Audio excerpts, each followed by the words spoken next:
Olá pessoal, meu nome é Bruna Rodrigues e junto com a Bruna Oliveira, a gente produziu essa videoaula sobre o músculo temporal. Vamos começar?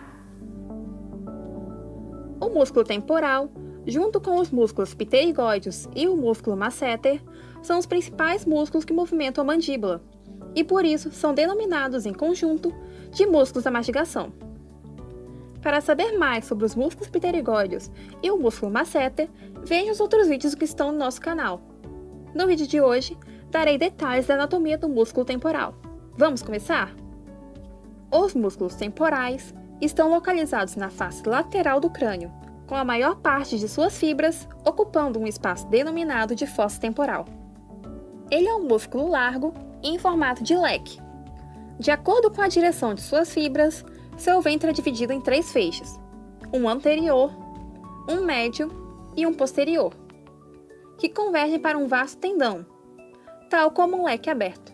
Suas fibras anteriores são as mais espessas e verticais, e à medida que ele se estende para posterior, seu ventre muscular vai se tornando mais delgado, e as suas fibras vão ficando mais inclinadas, até se tornarem horizontais.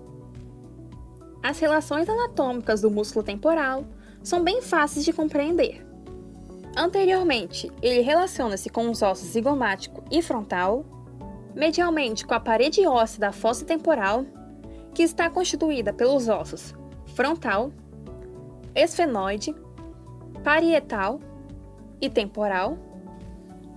Lateralmente, o músculo temporal está recoberto pelos tecidos moles da região temporal, cuja estratimeria veremos daqui a pouco.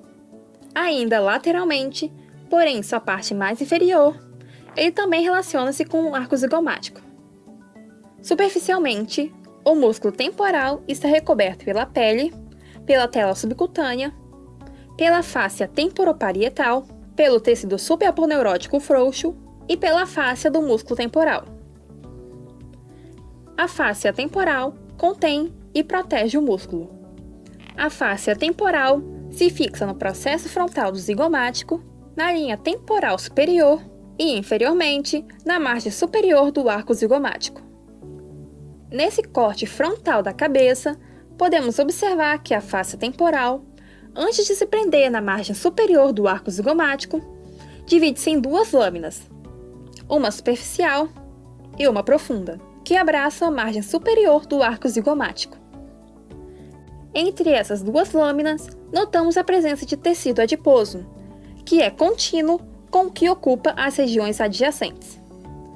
A fáscia temporal, assim como a fáscia temporoparietal, que é a extensão lateral da aponeurose epicrânica, se fixam na margem superior do arco zigomático.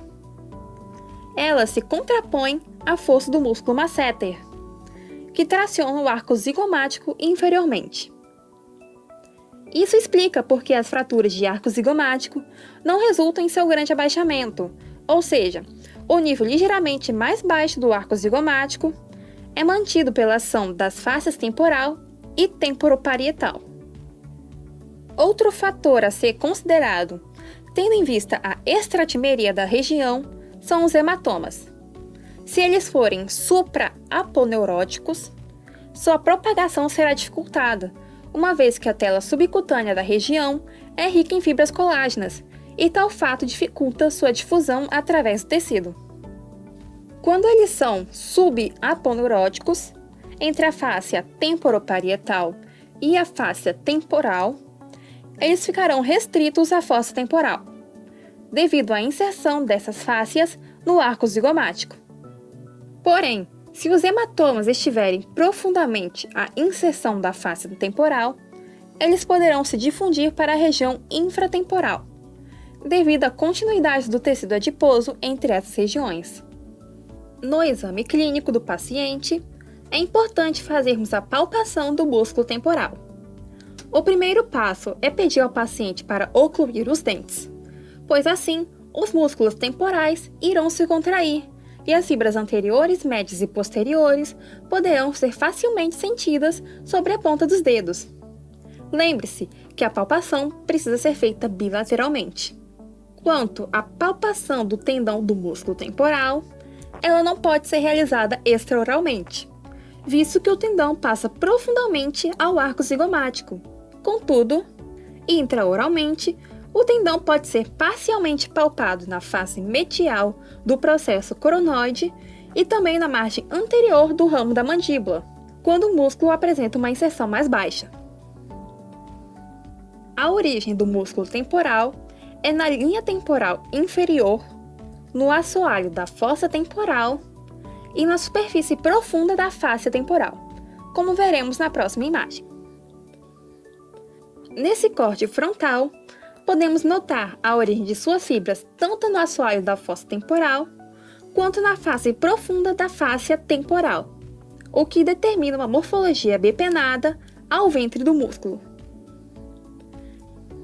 A inserção do músculo temporal é no processo coronoide da mandíbula, mais especificamente em seu ápice, em sua margem anterior e posterior, e na crista temporal, localizada na face medial do ramo da mandíbula.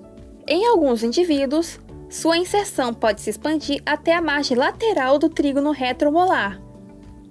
Nesses pacientes, quando houver a necessidade de confeccionar uma prótese total, devemos evitar essa região. Se a prótese for confeccionada sobre a inserção do músculo temporal, ela vai se deslocar a cada vez que o paciente mastigar, devido à contração do músculo.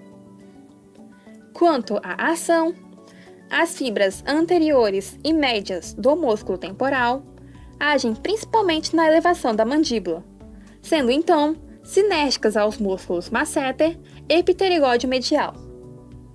Já as fibras posteriores agem na retrusão da mandíbula, sendo sinérgicas ao feixe profundo do músculo masseter. Importante frisar que o músculo temporal, juntamente com o masseter e pterigóide medial, são músculos antigravitacionais e, devido a isso, eles estão em tônus contínuo. Quanto à sua irrigação, ela é feita pelas artérias temporais profundas anterior e posterior, que são ramos da artéria maxilar, e pela artéria temporal média, que é ramo da artéria temporal superficial. E, por fim, a sua inervação é feita pelos ramos temporais profundos anterior e posterior, oriundos do tronco anterior do nervo mandibular.